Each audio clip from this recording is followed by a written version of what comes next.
Chapter 18. Kenzie. Kenzie looked down at the frame in her hands. She hoped Blaine would like it. It was the final piece to place in the cabin before she called it done and showed it to him. The last few weeks had flown by for Kenzie. She'd spent nearly every day working at the cabin to finish it. The new appliances had arrived and been installed, as had the beautiful new kitchen counter. Pillows and bedding and other accents had been purchased and placed artfully around the rooms. Even the bathroom vanity had made it in, though she'd worried about that one with Blaine's work schedule. Now that games had started, he was definitely busier than he had been before. When he wasn't at work, he was usually at home sleeping the exhaustion away. Still, he'd managed to find time to finish it, as well as attend church with her when he was free. She wasn't sure if he'd forgiven himself yet, or come back to God completely, but he did appear to be improving. He could talk about Kevin without shutting down, which was why she hoped he would appreciate the gift. She'd found an old picture of the two of them in the nightstand that had been upstairs, and she'd had it blown up and framed. Kenzie hoped it might allow him to find peace and keep the cabin, but if not, then at least it would be something he could hang in his place. "Knock, knock," he called as he stepped inside. Kenzie tucked the frame she'd been holding behind her back and smiled as his eyes took in the place. "Wow, this is amazing, Kenzie." "Do you like it?"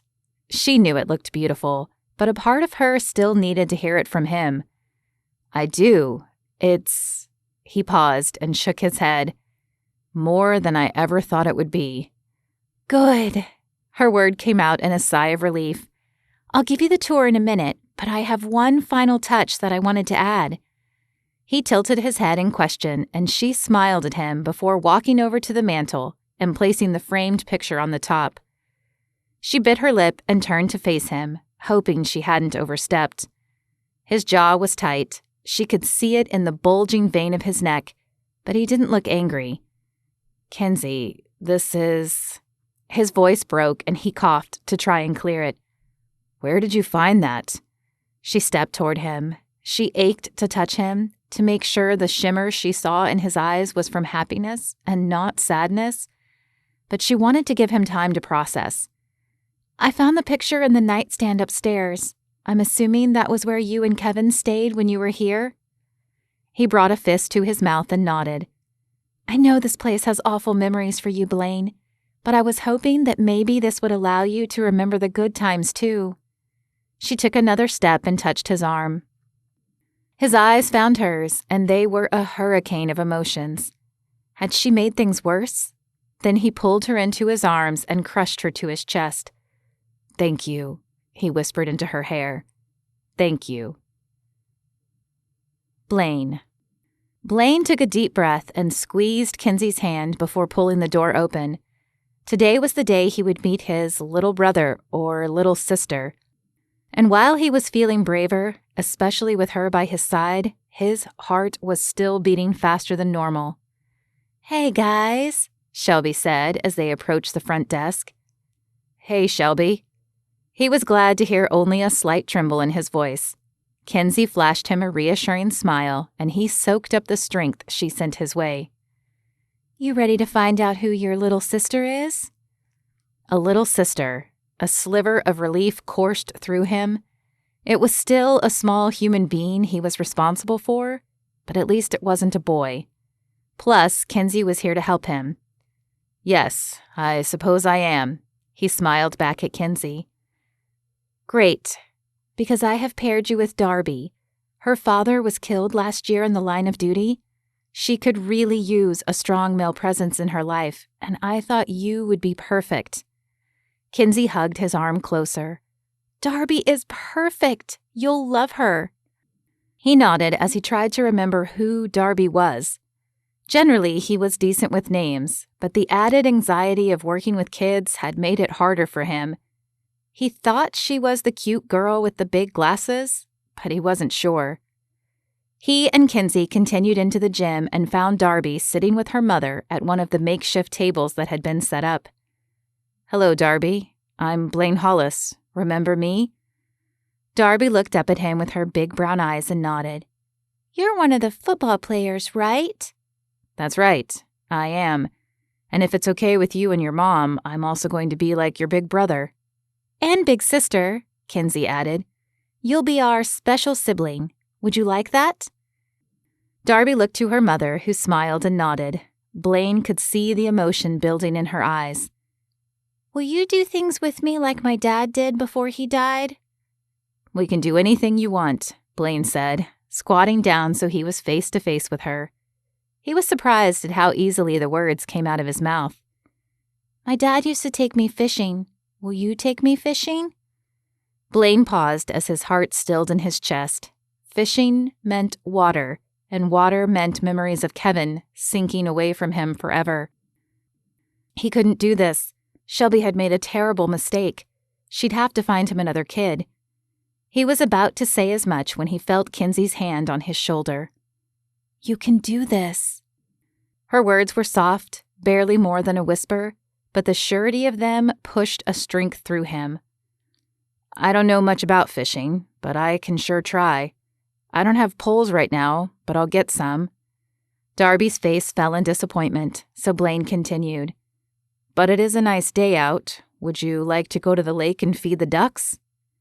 Sunshine returned to Darby's face, and a hopeful smile followed. She turned to her mother. Can I?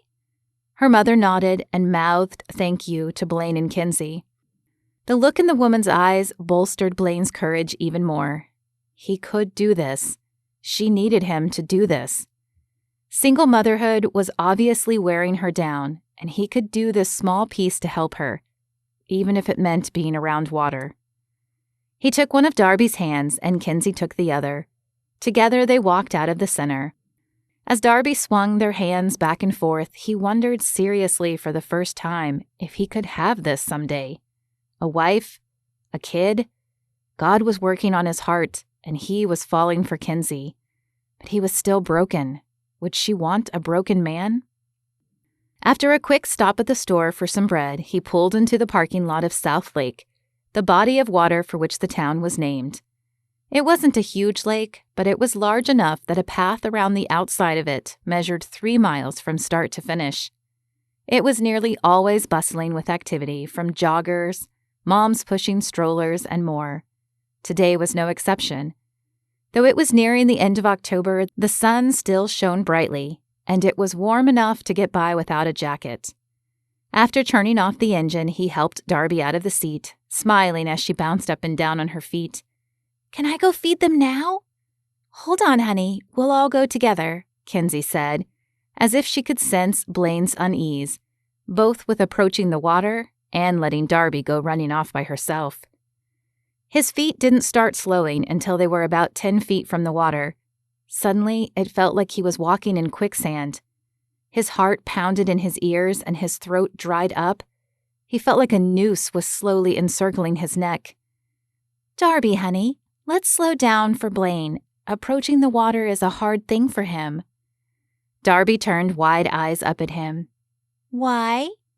There was no condescension in her voice, just the curiosity of a child. Blaine swallowed, knowing he had to answer her, but unsure of how much to share. I lost my brother when I was younger. He drowned. Darby nodded, as if this was the most natural thing in the world to hear. I lost my dad recently, so I know about being scared. But Miss Kinsey and Miss Shelby told me that God was always holding my hand, even when my daddy couldn't. Whenever I get scared, I just remember that. She squeezed his hand tighter. I'll hold your hand like God does, so you'll understand, okay? Emotion overwhelmed Blaine, and he heard Kinsey sniffle beside him. How did this young girl have it all figured out when it had been years for him and he still struggled? God, give me the faith of this child, he thought. As he followed Darby closer to the lake's edge, a sense of peace covered him and his heartbeat returned to normal.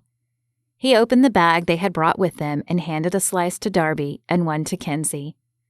Darby smiled as she tore the bread and threw it out to the ducks, who honked and fought for the pieces. Beside him, Kinsey nudged his shoulder and flashed him a smile. She was so amazing.